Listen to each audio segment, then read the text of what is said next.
Um, Reading between the lines, please correct me if I'm wrong, Ross. My sense is that you're somewhat frustrated. Please tell me if I am wrong.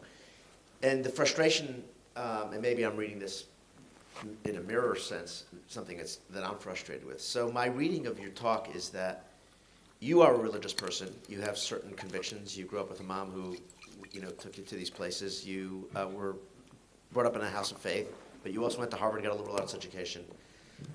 To some extent, you lean back to the comfort and the depth of a religious household and religious history, religious conviction, and it gives you a certain sense of strength. You look at America, and you say America has somewhat lost that, and therefore we're moving into all these kind of odd, different new religions, whether they be secularism or demonology or therapy, psychedelics, etc. And you're trying to navigate, how do you bring people that are not necessarily of religious persuasion back to religion if they don't buy it? Like, so maybe we grew up with it, and so we believe in it. It makes sense to us. We're not going to convince the whole world to go in that direction. There's too much on TikTok and in the internet and Twitter to bring people back. But they don't quite have the answer, and they're learning slowly, or maybe quickly now, that they don't have the answer. But we need to do something about it because this nihilism and decadence is at such epic proportions that it's going to somewhat destroy the fabric of the country. Am I right to say that that is something you're struggling with, or am I wrong and you believe you have the answer? That's the way I read this. I don't think I have the answer. And that's not my question, but that's the lead into my question. Okay. Yes, I obviously think I think that many of the sort of sociological trends I'm describing are pulling the country further apart, and that religion, when the idea of sort of being spiritual but not religious, I think that's very bad. I think it's better to be religious but not spiritual. Best to be both, but if you had to choose one, right? And religious institutions are good for society. Their decline is bad for society. Obviously, I think, Roman Catholicism is true and demonology is incredibly dangerous, right? So I have some, a more demon-haunted Barnes & Noble book section seems like a bad thing to me. But I guess I also have to balance that with a sense of what as someone who is a practicing Catholic and a serious religious believer, should I find this world more frustrating than the world of 10 or 15 years ago of sort of peak, atheist smugness, right? I feel like the age of atheist smugness has passed. It's gone, right?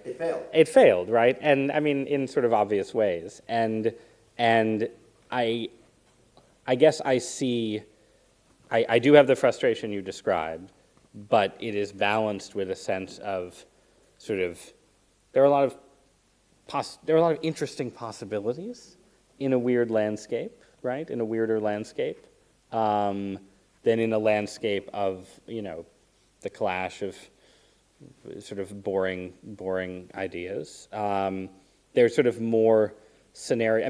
I have a deep frustration with a certain kind of there's a certain kind of attitude towards religion.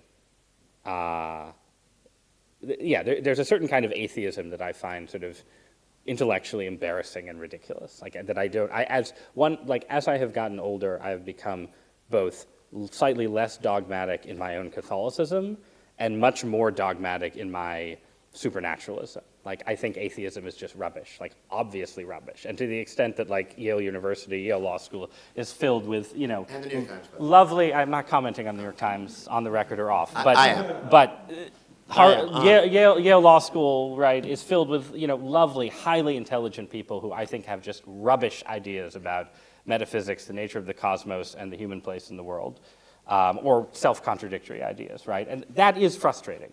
But if that, to the extent that that is a frustration, I feel like the ground is collapsing under those people's feet much faster than it's collapsing under my own feet. Yeah. And so, each for their own. To some extent. To some extent, and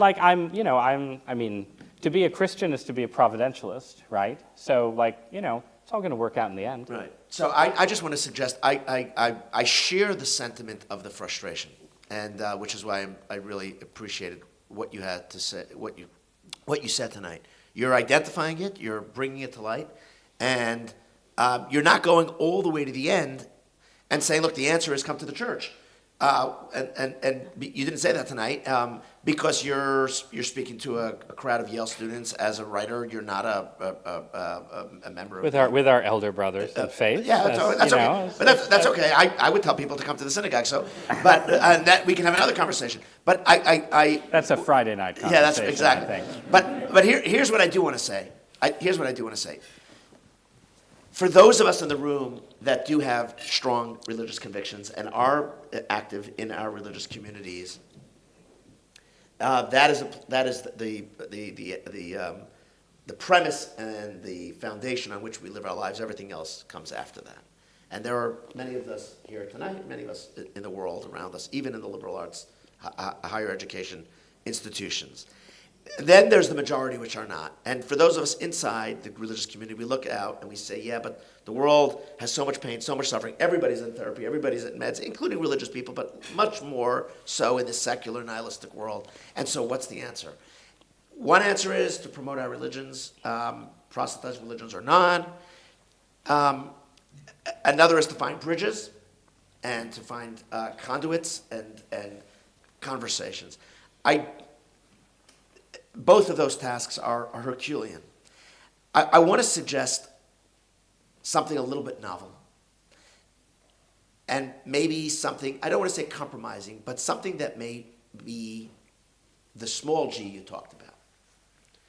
You know, what is the new small g that can work for the atheist, for the devout atheist, who's not going to enter the church or the synagogue or the mosque, but is suffering and looking for something? And I want to propose it, and I propose it to the table here because this is, in some ways, this is my synagogue. Like, my friends ask me, do you have a synagogue? Are you you're a rabbi, do you have a pulpit? I say, no, I don't have a pulpit. I sit around the table a couple times a week with a bunch of people, and we have these conversations. My suggestion to think about tonight is that the core of the problem is the loneliness today in the world. And the technology, in an ironic way, has enhanced the loneliness. Right? Everybody's smiling on Facebook, and then when you see them live, they're not so smiling. Everybody's projecting, and everyone is presenting, and we live in a world where the instant world, the world of impressions, etc. There's a very, very deep loneliness, somewhat fostered by that technology. And for me, perhaps, I would say, coming from a religion that doesn't proselytize, Jews don't believe the answer is to make everybody Jewish. So maybe this is the way I'm forced, almost compelled to think about it, but maybe even for Christians, the answer is community.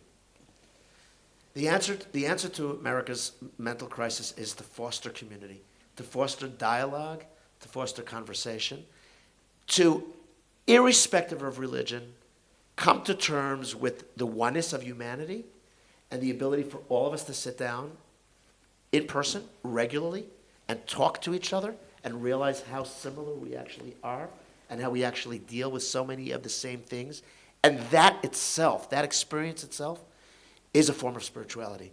Because what it does is it allows us to open up to each other as human beings and to find something that we actually share, which is the essence of who we are, regardless of which religion we come from. And that the therapeutic and the sort of uplifting flying that we talk about is in the experience itself of community. And if we thought more about honest, real community of getting together, I think there's something about healing America. And that's a suggestion I say to you as somebody who has such a big audience, and I think you can't promote the Catholic doctrine on the page of the New York Times or maybe even at a class at Yale Law School. And if you can, I have this conversation with Bret Stephens a lot too, about other things. There's a certain limit where there's a boss and there's an editorial board and there's a faculty, there's an administration. You can do it at home, you can maybe do it here, you can do it in certain places. And maybe that's not the place for it. I think the one thing we can talk about in this country more, as religious people or non-religious people, that I think no one can argue with, is the need for us to get together and actually connect with each other in a real way, talking to each other, looking each other in the eyes, And realizing how, maybe on Sunday I go to this church, and on Saturday I go to that synagogue, and maybe I celebrate Pesach, and and somebody puts up a Christmas tree. And that's great, and that's wonderful, and that's the diversity of a religious community. But we all are dealing with children, health, career, life, wellness, survival, resumes, relationships that are irrespective of religion. And if we just spent more time talking to each other, I go back to AA as a fantastic model of having saved so many people's lives in a specific place, but the model of just getting people to a room and talking. And other institutes like that, the salons of the, 70s and 80s that ran in America for a long time and then died. And I think if we just had more dialogue, in-person conversations, I think that may be something that the small g could possibly. So that's my suggestion. I don't know if you want to comment on it or not. I wanted to share it with you. Well, I feel bad not leaving you the last word. It was so eloquent.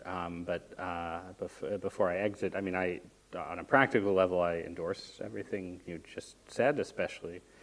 I think the figuring out how to both escape from but also master the technologies that are currently mastering us is one of the great challenges, one of the great human challenges. The next 10 years, maybe the next 100 years, we didn't get the Dune question, but the Butlerian jihad may yet need to be waged against machines. But I agree, but I don't completely agree. I do think, as I said, I don't exactly proselytize for Roman Catholicism in the pages of the Times. I don't exactly proselytize for Roman Catholicism in the class I'm co-teaching at Yale. But I don't really think it works without God in the end. I think we have friends who just started going to a Unitarian church, and my kids, asked me what do you think about this? And I was like, well, I think some obvious limitations, right, to Unitarian theology, but I was like, it is almost infinitely better than what they were doing before. And yeah, the older I get, the more I feel like the gap between Unitarianism and Catholicism seems a little smaller to me, and the gap between both of them and non-belief seems really large. And so, I don't know, I'd still put in for the capital G God as an essential feature, because, we're all gonna die. I'm really glad that the rabbi was being a little bit liberally progressive, and the writer was. I'm ready to settle for the small g. You want the big G? That's great. Great way to end the night. All right. Thank you, guys. All right. I'm going to go. Thank you. Yeah, absolutely. Sorry for going over. Oh no, I'm sorry. Yeah, I'm sorry to run out. Friday night, I'll come back. Yes, I'll come for sure. back. You're so local. We're gonna have. Thank you.